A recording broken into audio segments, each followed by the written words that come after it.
All right, today we're going ghost hunting. Now, these aren't your typical spirits. We're talking about intruders, hackers, the criminals who haunt the hidden pathways of our digital world.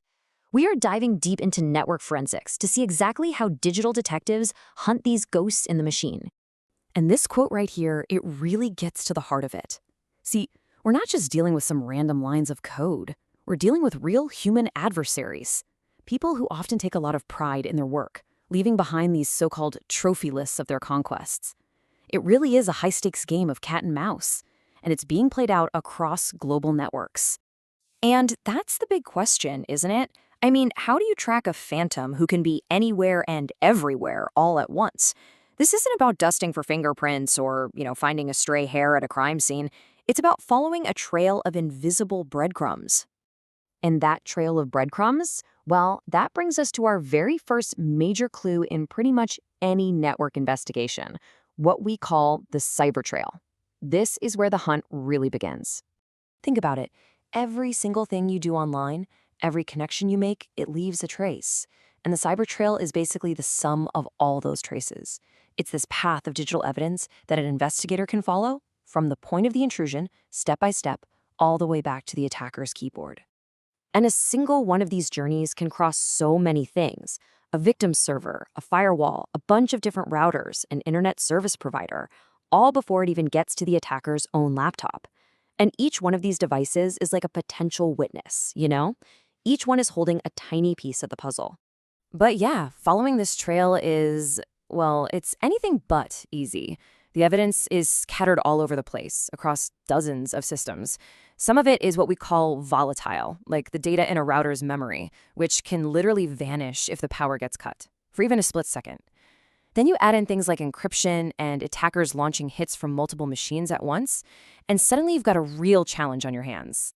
So, if the cyber trail is the map, how do we actually read it? How do we take all these scattered clues and make any sense of them?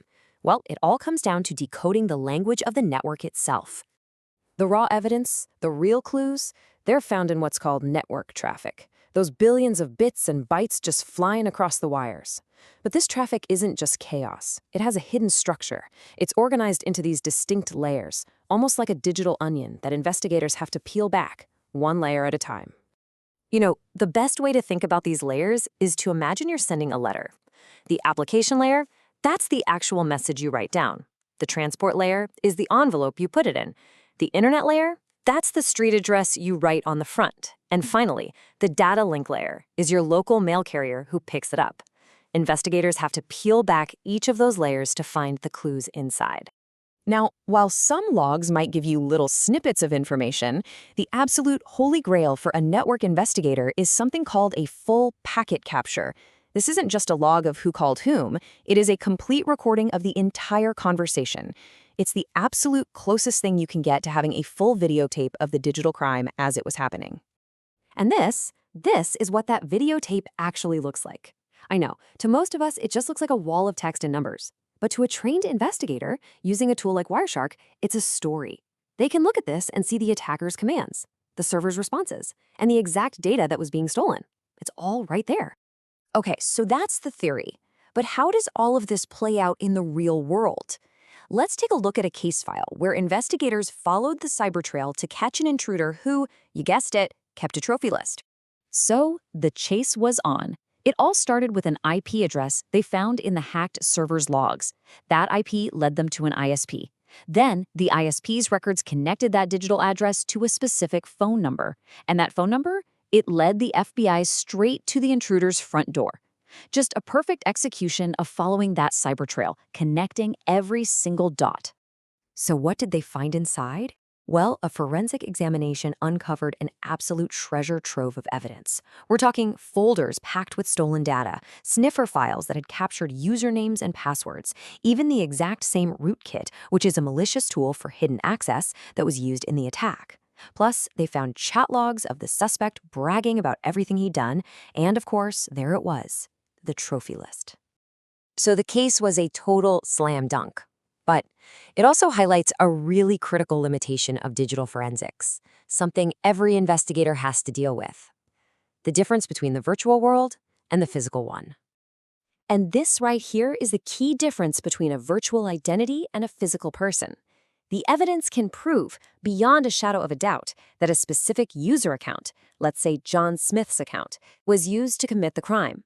But digital evidence alone can't prove who was actually sitting there at the keyboard. I mean, an account could be stolen, or someone else could have been using the computer. This quote just sums it up perfectly. The cyber trail leads you to a machine. It leads you to an account. It leads you to a keyboard. But that's where it stops. That final leap, connecting the digital trail to the physical hands on the keys, that almost always requires combining all this digital evidence with good old-fashioned detective work.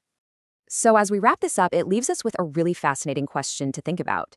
We all leave a cyber trail every single day with every click and post and login. It tells a story about who we are, where we've been, and what we do. So in a world of digital ghosts and hunters, what story does yours tell?